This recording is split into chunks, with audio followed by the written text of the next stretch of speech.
Time management. നമ്മളെ സമയം കൊണ്ട് നമ്മൾ എങ്ങനെയാണതൊന്ന് മാനേജ് ചെയ്യുക, നമ്മളെ കാര്യങ്ങളൊക്കെ നമ്മളെങ്ങനെയാണ് ചെയ്യുക. എല്ലാവർക്കും ഒരു ലിമിറ്റഡ് എമൗണ്ട് ഓഫ് ടൈം മാത്രമേ ഉള്ളൂ. പാവപ്പെട്ടവനാണെങ്കിലും പണക്കാരനാണെങ്കിലും ആരോഗ്യമുള്ളവനാണെങ്കിലും ആരോഗ്യമില്ലാത്തവനാണെങ്കിലും ഒരു ദിവസം 24 മണിക്കൂറേ ഉള്ളൂ. പക്ഷെ ആരോഗ്യത്തിൻ്റെ കാര്യം പറയുമ്പോൾ ശരിയാണ്, ചെറുപ്പക്കാർക്ക് കൂടുതൽ സമയം ഉണ്ടാവാൻ മതി ജീവിതത്തിൽ. പ്രായമുള്ള ഒരാൾക്ക് അത്ര തന്നെ സമയം ഉണ്ടാവില്ല, കാരണം നമ്മളൊക്കെ ഒരു സമയത്ത് മരിക്കും. അതിനെപ്പം അറിയാത്തതുകൊണ്ട് നമുക്ക് ഉറപ്പിക്കാനും പറ്റില്ല ചെറുപ്പക്കാർക്കാണോ, ഒരു കമ്പാരിസണൊന്നും പറ്റില്ല ഇതിന്. പക്ഷേ സമയം എന്നുള്ളത് എന്തിനുപയോഗിക്കുന്നു, എങ്ങനെ ഉപയോഗിക്കുന്നു, എന്തിനാണ് ടൈം മാനേജ് ചെയ്യുന്നത് എന്നുള്ളതും കൂടെ ഒരു വളരെ ഇമ്പോർട്ടൻറ്റ് ക്വസ്റ്റ്യനാണ്. ഒരു പ്രൊഫഷണൽ സെറ്റപ്പിൽ സമയം വളരെ ആവശ്യമാണ്. കാരണം നമുക്ക് ഒരു ജോലി കിട്ടുന്നു, അതിന് ശമ്പളം തരുന്നു, 8 മണിക്കൂർ ജോലി ചെയ്യുന്നു. ചിലപ്പോൾ ആൾക്കാർ 8 പകരം 18 മണിക്കൂറും ജോലി ചെയ്യേണ്ടി വരുന്ന സിറ്റുവേഷൻസും ഉണ്ട് കേട്ടോ.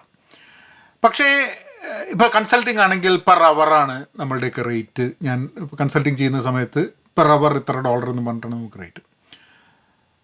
പാർട്ട് ടൈമായിട്ട് വർക്ക് ചെയ്യുന്ന ആൾക്കാരുണ്ട്. സോ ദർസ് എ ലോട്ട് ഓഫ് സമയമായിട്ട് ബന്ധപ്പെടുത്തിയിട്ടാണ് നമ്മളുടെ പ്രൊഫഷണൽ ലൈഫിൽ കുറേ കാര്യങ്ങൾ മാറുന്നത്. ഇപ്പോൾ ഒരു ജോലി, ഒരു പ്രോജക്റ്റ് എന്തൊക്കെയാകുമ്പോൾ എപ്പോഴത്തേക്ക് തീരും, എപ്പോഴാണ് ഈ പണി ചെയ്ത് തീർക്കാൻ പറ്റുക, മൈൽ സ്റ്റോൺ, ഡെഡ് ലൈൻ എന്നുള്ളൊരു വാക്ക് ഞാൻ കഴിഞ്ഞ് വെച്ച് പറ്റില്ല, ഇങ്ങനത്തെ കുറേ കാര്യങ്ങൾ. അപ്പം ടൈം മാനേജ്മെൻറ്റ് ധാരാളം പുസ്തകങ്ങൾ എഴുതപ്പെട്ടിട്ടുണ്ട്, ധാരാളം വീഡിയോകളുണ്ട്. ഇതൊക്കെ ഉണ്ടെന്നുണ്ടെങ്കിലും ഇന്നും ആൾക്കാരെ സംബന്ധിച്ചിടത്തോളം ടൈം മാനേജ്മെൻറ്റ് എങ്ങനെ ചെയ്യും എന്നുള്ളത് ഒരു കൺഫ്യൂഷനായി വരുന്നുണ്ട്. കുട്ടികൾക്കും എൽഡർലി ആൾക്കാർക്കും ഒക്കെ തന്നെ. കാരണം നമ്മളൊരു 20-ാം വയസ്സിൽ നമ്മൾ സമയത്തെ നോക്കി കാണുന്നതും ആ ടൈം മാനേജ്മെൻറ്റിനെ നോക്കി കാണുന്നതും പോലെ അല്ല നമ്മൾ ചിലപ്പം 50 വയസ്സുള്ളപ്പോഴോ അല്ലെങ്കിൽ 80 വയസ്സുള്ളപ്പോഴോ 90 വയസ്സ്.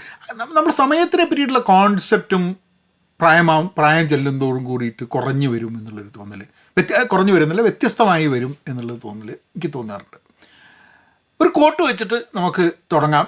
സ്കോട്ട് പെക്ക് എന്ന് പറഞ്ഞിട്ടുള്ള ഒരു സൈക്കാട്രിസ്റ്റിൻ്റെ കോട്ടാണ്. ആ കോട്ട് എനിക്ക് തോന്നുന്നത് വളരെ റിലവൻ്റാണ് നമുക്ക് അടുത്തുള്ള കാര്യങ്ങളിലേക്ക് സംസാരിച്ച് പോകാൻ. ആ കോട്ട് ഞാൻ ഒന്ന് വായിക്കാതെ. Until you value yourself, you will not value your time. Until you value your time, you will not do anything with it.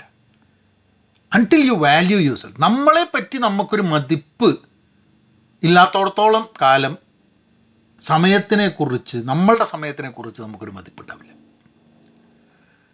നമ്മളെ സമയത്തിനെക്കുറിച്ച് ഒരു മതിപ്പില്ലാത്തോടത്തോളം കാലം, അല്ലെങ്കിൽ അതിൻ്റെ മൂല്യം മനസ്സിലാക്കാത്തോടത്തോളം കാലം നമ്മളതിനെ കൊണ്ടൊന്നും ചെയ്യില്ല എന്നുള്ളത്.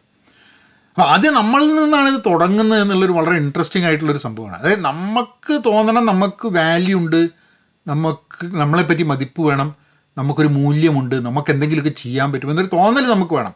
നമ്മളൊരു കഴിവിലുള്ളൊരു വിശ്വാസം നമുക്കുണ്ടെങ്കിൽ മാത്രമേ നമ്മളുടെ സമയം എന്ന് പറയുന്നതിന് നമുക്ക് ഒരു വാല്യൂ ഉണ്ടാവുള്ളൂ. കാരണം നമുക്ക് കഴിവില്ലെങ്കിൽ നമുക്ക് കിട്ടുന്ന സമയത്തിന് വലിയ കഴിവ് ആവശ്യമൊന്നുമില്ല, അല്ലേ? അപ്പോൾ അവിടുന്ന് തുടങ്ങണം ആ തോട്ട് എന്നുള്ളതാണ്, വിച്ച് ഈസ് വെരി ഇൻട്രസ്റ്റിംഗ്. ഞാൻ ഈ കോട്ട് വായിച്ചപ്പോൾ ഞാൻ ആലോചിച്ചു, ആ രീതിയിൽ ഞാൻ ഒരിക്കലും സമയത്തിനെ കണ്ടിരുന്നില്ല. ഞാൻ സമയത്തിനെ നമുക്ക് ഇത്ര സമയമേ ഉള്ളൂ, അതെന്തെങ്കിലുമൊക്കെ ചെയ്ത് തീർക്കണം എന്നുള്ളൊരു തോന്നലിലാണ് പലപ്പോഴും ഞാൻ സമയത്തിനെ നോക്കിക്കണ്ട്. പക്ഷെ എൻ്റെ സമയം വാല്യൂബിൾ ആവുന്നത് എനിക്ക് വാല്യൂ ഉള്ളതുകൊണ്ടാണ് എന്നുള്ളൊരു ചിന്ത ഞാൻ ഒരിക്കലും ആലോചിച്ചിട്ടുണ്ടായിരുന്നില്ല, അല്ലേ? ഭയങ്കര രസമാണ്. കാരണം എനിക്ക് വാല്യൂ ഉണ്ടെന്ന് എനിക്ക് തോന്നാത്തോടത്തോളം കാലം എൻ്റെ സമയത്തിന് വാല്യൂ ഉണ്ടെന്ന് എനിക്ക് തോന്നുന്നു. അതൊരു ഗംഭീര കോട്ടായിട്ട് എനിക്ക് തോന്നി. ഞാൻ I am very happy that ഈ ഒരു ടോപ്പിക് എടുത്തിട്ട്. കാരണം ടൈം മാനേജ്മെൻറ്റിനെ പറ്റിയിട്ട് ഞാൻ അരമണിക്കൂറിൻ്റെ ഒക്കെ കോഴ്സൊക്കെ ചെയ്തിട്ടുണ്ട്, പക്ഷെ ഒരിക്കലും ഈ ഒരു രീതിയിലുള്ളൊരു ആംഗിളിൽ ഞാൻ ടൈം മാനേജ്മെൻറ്റിനെ നോക്കി കണ്ടിട്ടില്ല. അപ്പോൾ നമുക്ക് പോയിന്റുകളിലേക്ക് കിടക്കാം. ഈ ഒരു ഫോർമാറ്റ് അങ്ങനെയാണല്ലോ. ചില സമയത്ത് ചെറിയ സമയത്തിനുള്ളിൽ ഇത്രയും കാര്യം ചെയ്തു തീർക്കണം എന്നുള്ളൊരു വേവലാതിയിൽ ഞാൻ പലപ്പോഴും കാൾ സാൻഡ്ബർഗിൻ്റെ ഒരു കവിത ഉണ്ട്, a father to his son എന്ന് പറഞ്ഞിട്ട്, ഒരച്ഛൻ മകനോട് പറയുന്നത്. അതിൽ കാൾ സാൻഡ്ബർഗ് പറയുന്നൊരു വരിയുണ്ട്, സമയം കളയാനുള്ളതാണ്. അപ്പോൾ ചില സമയത്ത് ഞാൻ ആലോചിക്കും, ഈ എല്ലാ സാധനവും ടൈം മാനേജ്മെൻറ്റ് ഫിക്സ്ഡ് ആയിട്ടൊക്കെ വെക്കുന്ന സമയത്ത് ഇടയ്ക്ക് ഭ്രാന്ത് പിടിക്കും. ഞാൻ വിചാരിക്കും, കാൾ സാൻഡ്ബർഗ് പറഞ്ഞിട്ടല്ലോ സമയം കളയാനുള്ളതാണെന്ന്, എന്നാൽ പിന്നെ നമുക്ക് സമയം കളയാം. ഞാൻ ശനി ഞായറൊന്നും പ്രത്യേകിച്ച് ഒരു പണിയും പതിവില്ല കേട്ടോ. പണി എന്നാണ് അങ്ങനെ ഒരു പ്ലാൻഡ് ശനി ഞായറല്ല. ശനി ഞായർ ബാക്കി ദിവസങ്ങളൊക്കെ നമുക്ക് ജോലിയുടെ ഭാഗമായിട്ട് രാവിലെ ഒരു 4-5 മണീൻ്റെ മുമ്പ് ഞാൻ എണീക്കും. അത് കഴിഞ്ഞിട്ട് തുടങ്ങി ഓഫീസുകൾ മീറ്റിങ്ങുകൾ അത് ഇത് തിങ്കൾ ചൊവ്വ ബുധൻ വ്യാഴം വെള്ളി, അതിന് ശനി ഞായർ. ഇപ്പോൾ ഇത് ഞാൻ റെക്കോർഡ് ചെയ്തുകൊണ്ടിരിക്കുന്ന ഒരു ശനിയാഴ്ചയാണ്. ഇത് റെക്കോർഡ് ചെയ്യുന്നതിന് മുമ്പ് ഇന്ന് രാവിലെ ഞാൻ എണീച്ച് മുമ്പേ ഞാൻ അലാറം വയ്ക്കും, ശനി ഞായറൊക്കെ അലാറം വയ്ക്കും. കുറച്ച് അലാറം വെച്ച് കഴിഞ്ഞാൽ അല്ലാണ്ട് എണീക്കും ചിലപ്പം, പക്ഷേ അലാറം വെച്ചിട്ടാണ് എണീക്കുക. കുറച്ച് കാലം മുമ്പ് ഞാനത് തീരുമാനിച്ചു എന്ന് പറഞ്ഞു കഴിഞ്ഞാൽ ശനി ഞായറും അലാറം വേണ്ടെന്ന് തീരുമാനിച്ചു. എണീക്കുമ്പോൾ എണീക്കട്ടെ, ഇതിപ്പോൾ തിരക്ക് അങ്ങനെ. അപ്പോൾ അലാറം വെച്ചില്ലെങ്കിലും ഞാനിങ്ങനെ കിടന്നിട്ട് ഒരു 8 മണി 8:15 ആകുമ്പോഴേക്കും എണീക്കും. അങ്ങനെയാണ് 8:15 എണീച്ചു. മോനെ എവിടെയോ അവനെന്തോ ഒരു സർവീസ് അവേഴ്സ് കിട്ടാൻ വേണ്ടി സർവീസ് ചെയ്യാൻ വേണ്ടിയിട്ടൊരു സ്ഥലത്ത് കൊണ്ടുപോകണം. അവർ ഒരു ലേക്ക് ഉണ്ട്, അവിടെ ലേക്കിൽ അവിടെ ഹെൽപ്പ് ചെയ്യാൻ വേണ്ടി പോകും. അപ്പോൾ ഇവർക്ക് സ്കൂളിൽ നിന്ന് ഹൈസ്കൂൾ ഗ്രാജുവേറ്റ് ആയി 40 മണിക്കൂർ സോഷ്യൽ സർവീസ് ചെയ്യണം. അപ്പോൾ അങ്ങനത്തെ ഒരു പരിപാടി ഉണ്ട്. അപ്പോൾ എന്തായാലും അവനെ ഡ്രോപ്പ് ചെയ്തു. അത് കഴിഞ്ഞിട്ട് ഞാൻ ജിമ്മിൽ പോയിട്ടൊരു 3/4 മണിക്കൂർ ജിമ്മിലിരുന്നു. അത് കഴിഞ്ഞിട്ട് ഒരു കാപ്പി കുടിച്ചിട്ടൊരു സ്റ്റാർബക്സ് പോയിട്ട് കാപ്പി കുടിച്ച് ഞാൻ ഇപ്പോൾ വായിച്ചുകൊണ്ടിരിക്കുന്ന പുസ്തകം ഭുജങ്കയ്യൻ്റെ ദശാവതാരങ്ങൾ എന്നുള്ള പുസ്തകമാണ്. അപ്പോൾ അതിരുന്ന് കുറച്ച് നേരം വായിച്ചു. അപ്പോൾ വളരെ ഇങ്ങനെ കിടക്കുകയാണ്. അപ്പോൾ കുറച്ച് വീഡിയോ ഒക്കെ റെക്കോർഡ് ചെയ്യാമെന്നൊക്കെ വിചാരിച്ച് സാറ്റർഡേ സൺഡേസ് ഒക്കെ വളരെ. അപ്പോൾ ടൈം മാനേജ്മെൻറ്റ് എന്ന് പറയുമ്പോൾ ഞാൻ ഒരിക്കലും എല്ലാ കാര്യവും മാനേജ് ചെയ്തുകൊണ്ടിരിക്കുന്ന കൂട്ടത്തിലല്ല കേട്ടോ. കളയാൻ വേണ്ടിയും സമയം കരുതുന്ന കൂട്ടത്തിലാണ് നമ്മളുടെ ഒരു ടൈം മാനേജ്മെൻ്റ് ഒരു അപ്രോച്ച്. അപ്പം പോയിന്റിലേക്ക് കിടക്കാം. പ്രയോറിറ്റൈസ് ടാസ്ക്സ് എന്നുള്ളൊരു സംഭവം ഇത് വളരെ ഇമ്പോർട്ടൻ്റ് ആണ്. ഈ ടാസ്ക് ഐസൻഹോവ് മെട്രിക്സ് എന്ന് പറഞ്ഞ സംഭവമുണ്ട്. അതായത് ഞാൻ ആദ്യം അത് കേൾക്കുന്നത് എനിക്ക് തോന്നുന്നത് സ്റ്റീവൻ കോവിയുടെ പുസ്തകത്തിലാണെന്നാണ് തോന്നുന്നത്. The habits of highly influential people എന്നൊരു പറഞ്ഞിട്ടുള്ളൊരു പുസ്തകമുണ്ട്. അപ്പോൾ ആ പുസ്തകത്തിലാണ് ഞാൻ ആദ്യമായിട്ട് ഈ മെട്രിക്സിനെ കാണുന്നത്. അപ്പോൾ ഒരു മെട്രിക്സിൽ അർജൻറ്റ് ഇമ്പോർട്ടൻറ്റ് 2 രീതിയിലാണ് ഒരു വർക്ക് ഒരു ടാസ്ക് ഉണ്ടാവുക. ചില ടാസ്കുകൾ അർജൻ്റ് ആയിരിക്കും, ഇപ്പോൾ ചെയ്ത് കിട്ടണം, പക്ഷേ ഇമ്പോർട്ടൻ്റ് ആയിരിക്കില്ല. അത്ര ഇമ്പോർട്ടൻ്റ് ആയിട്ടുള്ള സാധനമില്ല, പക്ഷേ അർജൻ്റ് ആയിരിക്കും. ഒരു ഫോൺ അടിക്കുക എന്ന് പറഞ്ഞു കഴിഞ്ഞാൽ അർജൻ്റാണ്, ഇപ്പോൾ എടുക്കണം അല്ലേ, പക്ഷേ ഇമ്പോർട്ടൻ്റ് ആയിരിക്കണമെന്നില്ല. ഇമ്പോർട്ടൻറ്റ് ആൻഡ് നോട്ട് അർജൻറ്റും ഉണ്ടാവും ചിലത്. അതായത് നമുക്ക് ഫ്യൂച്ചറിനെ കുറിച്ച് പ്ലാൻ ചെയ്യുക, ഇൻവെസ്റ്റ്മെൻറ്റിനെ കുറിച്ച് സംസാരിക്കുക, നമ്മളെ കരിയറിന് വേണ്ടി നോക്കുക, പഠിക്കുക, ഇങ്ങനത്തെ ചിലപ്പോൾ അർജൻ്റ് ആയിരിക്കില്ല. ഇന്ന് പഠിക്കാണ്ട് നാളെ പഠിച്ചാലും ചിലപ്പോൾ കുഴപ്പമില്ല. ഇപ്പോൾ ഒരു പരീക്ഷയുടെ തൊട്ട് മുമ്പേ പഠിക്കുന്ന സമയത്ത് അർജൻസി തോന്നും. പക്ഷേ ഒരു പരീക്ഷ ഉണ്ടെന്നുള്ള അറിയാം, എല്ലാ മാസവും പരീക്ഷ ഉണ്ടെന്നുള്ള അറിയാം, എല്ലാ ക്വാർട്ടറിലും പരീക്ഷ ഉണ്ടെന്ന് അറിയാം. എന്നാലും ആ പരീക്ഷയുടെ തലേന്ന് മാത്രം ഈ ചുറ്റിക്കളിക്കുന്നു. പ്രൊഫഷണൽസ് ഇതിൽ ധാരാളം ആൾക്കാരെ നമ്മൾ കാണാറുണ്ട്. ആ ഒരു ഡെഡ് ലൈനിൻ്റെ മൈൽ സ്റ്റോണിൻ്റെ തലേ ദിവസം തലകുത്താൻ ഇരുന്ന് പണിയെടുക്കണത്, അല്ലാത്ത ദിവസം എന്നുള്ള മട്ടിലങ്ങ് പോകും. അപ്പം അത് ഇമ്പോർട്ടൻ്റ് ആണ്, അർജൻ്റ് അല്ല. അപ്പം എങ്ങനെയാണ് ഇമ്പോർട്ടൻ്റ് ആയ കാര്യങ്ങൾ അർജൻ്റ് അല്ലെങ്കിലും നമ്മൾ പ്രയോറിറ്റൈസ് ചെയ്തിട്ട് കാര്യങ്ങൾ ചെയ്യാം. ചില സംഭവങ്ങൾ ഇമ്പോർട്ടൻറ്റും ആയിരിക്കില്ല, അർജൻറ്റുമായിരിക്കില്ല. ഇപ്പം എന്നെ സംബന്ധിച്ചിടത്തോളം സാമൂഹ്യ മാധ്യമ ഉപയോഗം എൻ്റെ വിചാരം വലിയ അർജൻറ്റും വലിയ ഇമ്പോർട്ടൻറ്റും ഞാൻ ഭയങ്കര ഇമ്പോർട്ടൻസ് ഒക്കെ ഉള്ള മനുഷ്യനാണെന്നുള്ളൊരു ഫീലിംഗ് ആയിരുന്നു. ഫേസ്ബുക്ക് ഒഴിവാക്കി ഇൻസ്റ്റാഗ്രാം ഒഴിവാക്കിയോട് കൂടിയിട്ട് നമുക്ക് തീരെ ഇമ്പോർട്ടൻസ് ഇല്ല എന്നുള്ളത് നമുക്ക് വളരെ കൃത്യമായിട്ട് മനസ്സിലാക്കി, അല്ലെങ്കിൽ ഉള്ളിൽ തന്നെ നമുക്ക് മനസ്സിലാക്കുന്നത് അർജൻ്റ് അല്ല. അപ്പോൾ സാമൂഹ്യ മാധ്യമം ഉപയോഗിക്കുക എന്നുള്ളത് അർജൻറ്റുമല്ല ഇമ്പോർട്ടൻറ്റുമല്ല എന്നുള്ളതാണ്. ഈ വീഡിയോ നിങ്ങൾ കാണുക എന്നുള്ളത് ചിലപ്പോൾ നിങ്ങൾക്ക് അർജൻറ്റും ആയിരിക്കില്ല, ഇമ്പോർട്ടൻറ്റും ആയിരിക്കില്ല. ഒക്കെ നമ്മളെ എല്ലാ കാര്യം ഇപ്പോൾ ഞാൻ പറയുന്നില്ലേ, വീഡിയോ കാണുന്ന സമയത്തൊക്കെ നിങ്ങൾ നോക്കുക, ഈ സമയം നിങ്ങൾക്ക് വാല്യുബിൾ ആണോ നോക്കുക. ആ സമയം ചിലവാക്കുന്നതുകൊണ്ട് നിങ്ങൾക്ക് എന്തെങ്കിലും ഇമ്പോർട്ടൻ്റ് ആണ്, ഗുണമാണ് എന്ന് തോന്നുകയാണെങ്കിൽ മാത്രം കാണുക എന്നുള്ളത്. ഒരു നിർബന്ധങ്ങളുമില്ല. അറ്റ് ദ സെയിം ടൈം ചില സാധനങ്ങൾ അർജൻറ്റുമാണ്, ഇമ്പോർട്ടൻ്റ് ആണ്. ഇപ്പം സുഖമില്ല, നമുക്ക് ആസ്പത്രിയിൽ പോകണം, ഡോക്ടറെ കാണണം, കുട്ടി വീണു മുറിഞ്ഞു, അങ്ങനെ എന്തെങ്കിലും കാര്യം, ഇത് അർജൻറ്റുമാണ്, ഇമ്പോർട്ടൻ്റ് ആണ് അല്ലേ, ഇപ്പം ചെയ്ത് തീർക്കണം. അതേപോലെ ഇമ്പോർട്ടൻ്റ് ആണ്. നിങ്ങളൊരു പ്രൊഫഷണൽ സെറ്റപ്പിലാണെന്നുണ്ടെങ്കിൽ, സോഫ്റ്റ്വെയർ ഫീൽഡിലൊക്കെ ആണെങ്കിൽ ഒരു പ്രൊഡക്ഷൻ ബഗ് ഉണ്ട്, ഒരു സെക്യൂരിറ്റി. ഇപ്പോൾ ക്രൗഡ് സ്ട്രൈക്ക് എന്നുള്ളൊരു കമ്പനീൻ്റെ ഒരു സെക്യൂരിറ്റി ഇഷ്യൂ കാരണം ധാരാളം കമ്പനികളെ ഇമ്പാക്റ്റ് ചെയ്തിട്ടുണ്ട്.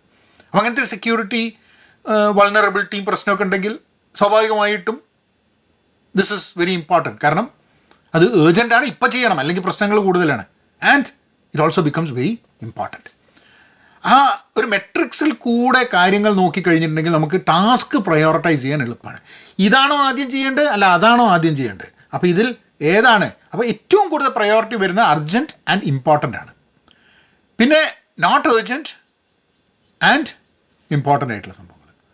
പിന്നെ 2 സാധനങ്ങളുണ്ട്, urgent not important, not urgent not important. അവസാനം നോട്ട് അർജൻറ്റ് നോട്ട് ഇമ്പോർട്ടൻ്റ് എന്ന് പറയുന്ന സംഭവങ്ങൾ ചെയ്യാൻ വേണ്ടി സമയം കളയണ്ട എന്നുള്ള രീതിയിലേക്കാണ് ഇത് പോവുക. ഇതൊരു പ്രയോറിറ്റൈസേഷൻ ടാസ്ക്.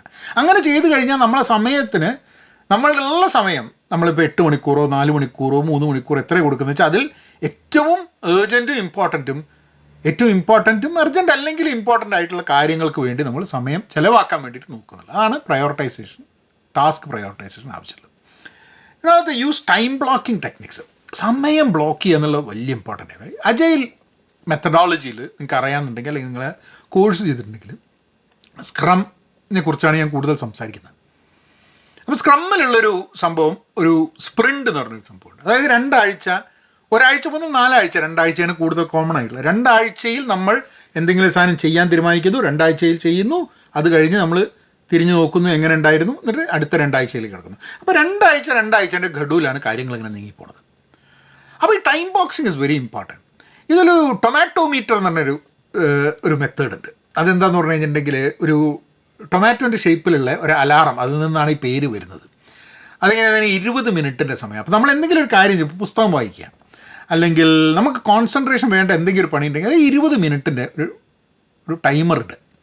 അപ്പോൾ 20 മിനിറ്റിലേക്ക് ആ പരിപാടി ചെയ്യും. 20 മിനിറ്റ് കഴിഞ്ഞാൽ നമ്മൾ ചിലപ്പോൾ ആ പരിപാടിയിൽ നിന്ന് വേറൊരു പരിപാടിയിലേക്ക് മാറും, അല്ലെങ്കിൽ നമ്മൾ ഒരു ബ്രേക്ക് എടുക്കും, എന്തെങ്കിലും. 20 minutes is completely focused on that work.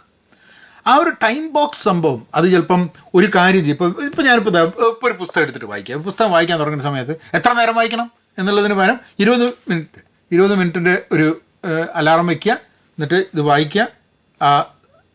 20 minute ആയി കഴിഞ്ഞിട്ടുണ്ടെങ്കിൽ തീർന്നു.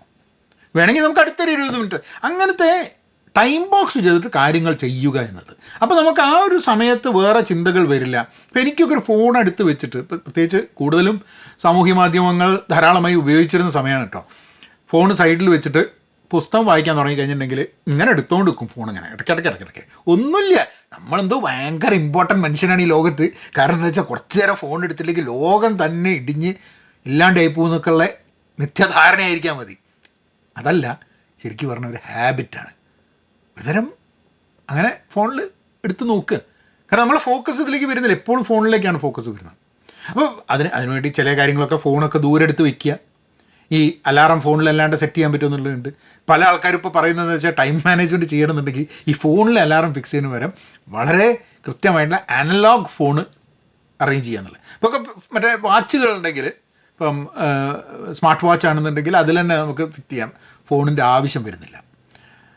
പക്ഷേ ഞാൻ പറയുന്നത് 20 മിനിറ്റിൻ്റെ ജോലി ചെയ്യുമ്പോൾ വാച്ച് അടക്കം വേണമെങ്കിൽ ഊരി വെച്ചോളൂ. കാരണം എന്താ വെച്ചാൽ ഇത് ഈ നോട്ടിഫിക്കേഷനും വാച്ചിൽ വരും. അപ്പോൾ ഈ വാച്ചിൽ നോട്ടിഫിക്കേഷൻ വന്നു കഴിഞ്ഞാൽ ഇതേമാതിരിയുള്ള പ്രശ്നമാണ് നമുക്ക്. അപ്പം സോ ആ ടൈം ബോക്സ് ചെയ്തിട്ട്, ആൻഡ് ഈവൻ നമ്മളുടെ ഒരു റെഗുലർ, ഇപ്പം സ്ക്രം ഒന്നും അല്ല, അജൈലൊന്നും അല്ല ചെയ്യുന്നുണ്ടെങ്കിലും ഒരാഴ്ചത്തെ ഇത് തിങ്കളാഴ്ച മുതൽ Monday, Tuesday, Wednesday, Thursday, Friday എന്താ ചെയ്യണമെന്നുള്ളത് നേരത്തെ കൂട്ടി പ്ലാൻ ചെയ്തിട്ട് അത് ടൈം ബോക്സ് ചെയ്ത് ജീവിതത്തിനെ നോക്കി കണ്ടു കഴിഞ്ഞാൽ ഇത് വരും. ഇതേ സമയത്ത് തന്നെ പ്ലാനിങ്ങിനെ പറ്റി പറയുന്ന സമയത്ത് ജോൺ ലെനൻ്റെ ഒരു ഇത് ഓർമ്മ വരികയാണ്. അതായത് life is what goes by when you are busy planning എന്നുള്ളത്. നമ്മളെ ജീവിതത്തിനെ നഷ്ടപ്പെടുന്ന രീതിയിൽ, ജീവിതം ആസ്വദിക്കാൻ പറ്റാത്ത രീതിയിൽ പ്ലാൻ ചെയ്ത് ടൈം ബോക്സിൻ്റെ ഉള്ളിൽ കുടുങ്ങിപ്പോരുത്. ജീവിതം ആസ്വദിക്കാൻ വേണ്ടി ഒരു സമയം കണ്ടെത്തണം.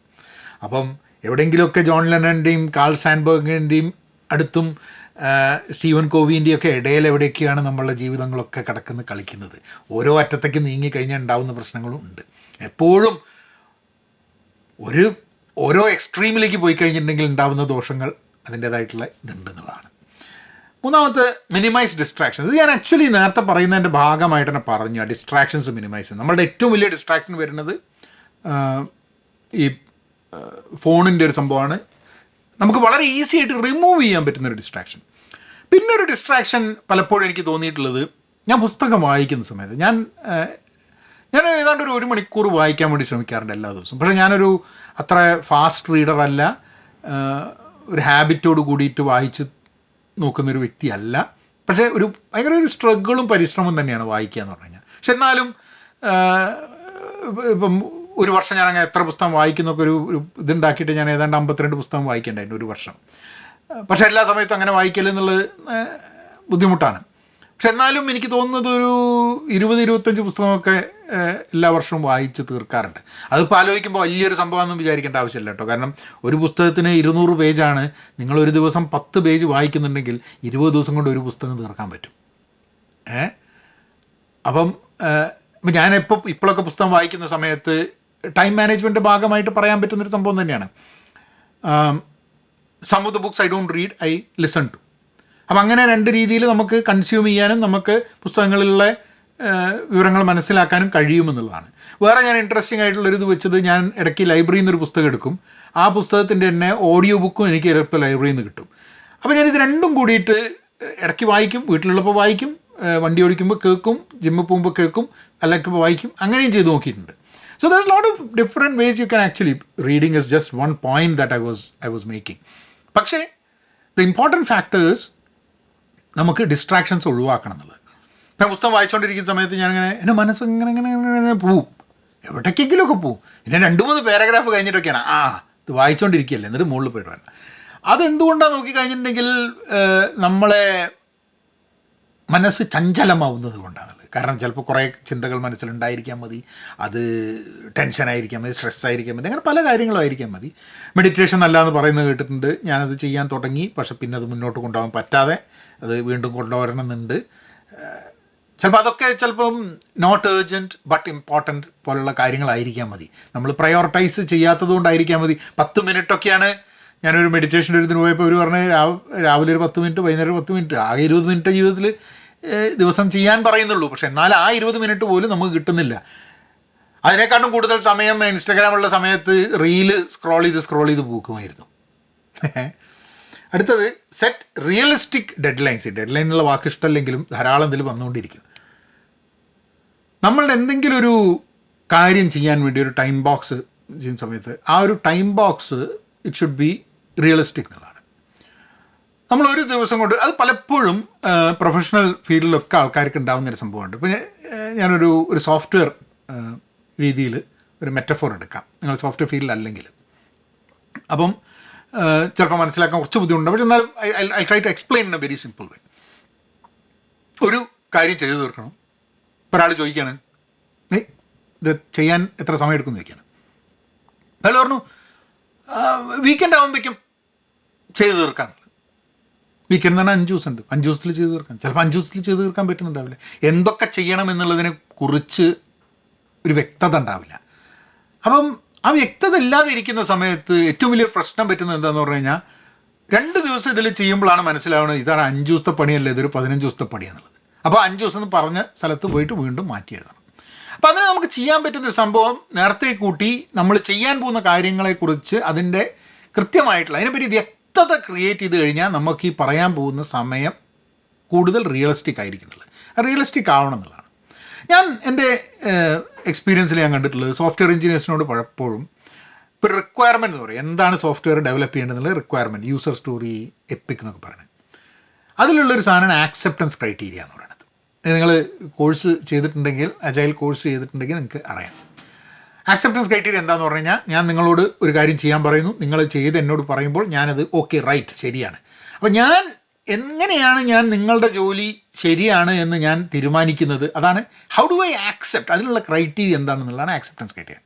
ഇത് പലപ്പോഴും ആൾക്കാർ ഡീറ്റെയിൽഡായി എഴുതില്ല എന്നുള്ളതാണ്. സോഫ്റ്റ്വെയർ ഫീൽഡിൽ ഈ അജൈൽ ആണെന്നുണ്ടെങ്കിൽ ഈ സംഭവം ചെയ്യാൻ കുറച്ച് മെനക്കെടുള്ള സംഭവമാണ് ഈ ആക്സെപ്റ്റൻസ് ക്രൈറ്റീരിയ എഴുതുക എന്നാണ്. കുറച്ച് ചിന്തിക്കേണ്ട ആവശ്യമുണ്ട്.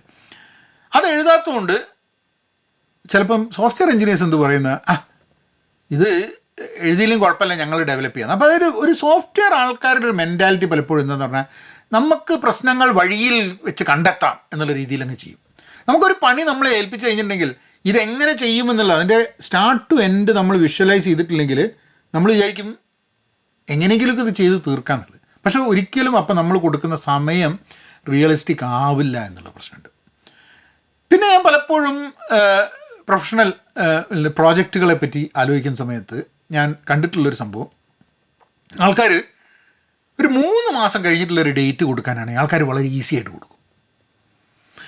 നാളെ ചെയ്തു തരാൻ പറ്റുമോ എന്ന് വെച്ച് കഴിഞ്ഞാൽ നാളെ പറ്റില്ല എന്ന് പറയും. അപ്പോൾ അതേമാതിരി തന്നെ അതിനെക്കാട്ടും എത്രയോ വലിയൊരു വർക്ക് ആൾക്കാരോട് പറയുകയാണ് 3 മാസം കഴിഞ്ഞിട്ടുള്ളൊരു ഡേറ്റിൽ ചെയ്തു തരാൻ പറ്റും, പറ്റുമെന്ന് പറയും. ചിലപ്പോൾ 8 മാസത്തെ പണിയായിരിക്കും, പക്ഷെ 3 മാസം മുമ്പേ എന്തോ 3 മാസം എന്ന് പറയുമ്പോൾ എന്തോ ഫ്യൂച്ചറിലാണ്. ആ ടൈമിനെ പറ്റിയിട്ടുള്ള ഗ്രാഹ്യം, അതിനെ പറ്റിയിട്ടുള്ള അണ്ടർസ്റ്റാൻഡിങ് പ്രശ്നമുള്ളതുകൊണ്ടാണ്. ചില വ്യക്തികൾക്ക് എന്ന് പറഞ്ഞാൽ നമ്മൾക്കൊക്കെ ഉണ്ടാകുന്നൊരു പ്രശ്നമാണ്. കാരണം നമ്മളൊരു ധാരണ ഉണ്ട്, ഇന്ന് നാളെ എന്നുള്ളത് വളരെ അടുത്താണ്, നമുക്ക് വളരെ കൃത്യമായിട്ട് അറിയാം നാളത്തേക്ക് കൊടുക്കാൻ പറ്റില്ല എന്നുള്ളത്. പക്ഷെ നമുക്ക് പലപ്പോഴും അറിയില്ല 3 മാസത്തിനുള്ളിൽ ചെയ്ത് തീർക്കാൻ പറ്റില്ല എന്നുള്ളത്. നമുക്കൊക്കെ ഒരു ധാരണ ഉണ്ട് 3 മാസത്തിൻ്റെ ഉള്ളിൽ എന്തൊക്കെയോ മാജിക്ക് നടക്കും, കാര്യങ്ങളൊക്കെ മര്യാദയ്ക്ക് നടക്കും എന്നുള്ളത്. ഒരു മാജിക്കും നടക്കില്ല. നമ്മൾ പ്ലാൻ ചെയ്യാത്ത ഒരു മാജിക്കും ഈ ലോകത്ത് നടക്കുമെന്ന് വിശ്വസിക്കുന്നൊരു വ്യക്തിയല്ല ഞാൻ. നിങ്ങൾ ചിലപ്പോൾ മാജിക്കിലൊക്കെ വിശ്വസിക്കുന്നുണ്ടാവും, ഞാൻ മാജിക്കിൽ വിശ്വസിക്കാറില്ല. ഞാൻ പണിയെടുത്തിട്ടുണ്ടെങ്കിൽ, ഞാൻ പ്ലാൻ ചെയ്തിട്ടുണ്ടെങ്കിൽ മാത്രമേ അത് നടക്കുള്ളൂ.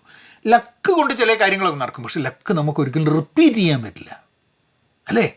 നമുക്ക് കരിയറിലൊക്കെ എന്താണ്, ഞാൻ ഇന്നത് ആലോചിച്ച് ചെയ്തിട്ട് പഠിച്ച് ഇങ്ങനെ നടന്നു, ഇനി അങ്ങനെയൊക്കെ ചെയ്താൽ നടക്കും. അല്ലാണ്ട് എന്തോ ലക്ക് കാരണം എവിടെയെങ്കിലും എത്തിയെന്ന് വിചാരിച്ച് കഴിഞ്ഞിട്ടുണ്ടെങ്കിൽ ലക്ക് കാരണം എല്ലാ സമയത്തും ലക്ക് എനിക്ക് അനുകൂലമായിക്കൊള്ളണം എന്നില്ലല്ലോ, അല്ലേ? അപ്പോൾ റിയലിസ്റ്റിക് എക്സ്പെക്റ്റേഷനിലേക്ക് നമ്മളുടെ കാര്യങ്ങൾ നോക്കിക്കഴിഞ്ഞാൽ ടൈം മാനേജ് ചെയ്യാൻ പറ്റുന്നത്. അവസാനത്തത്, ചില ആശയങ്ങൾ നമ്മളുടെ ഈ ടോപ്പിക്കുകളിൽ നിരന്തരം വന്നുകൊണ്ടിരിക്കും. Reflect and adjust time usage.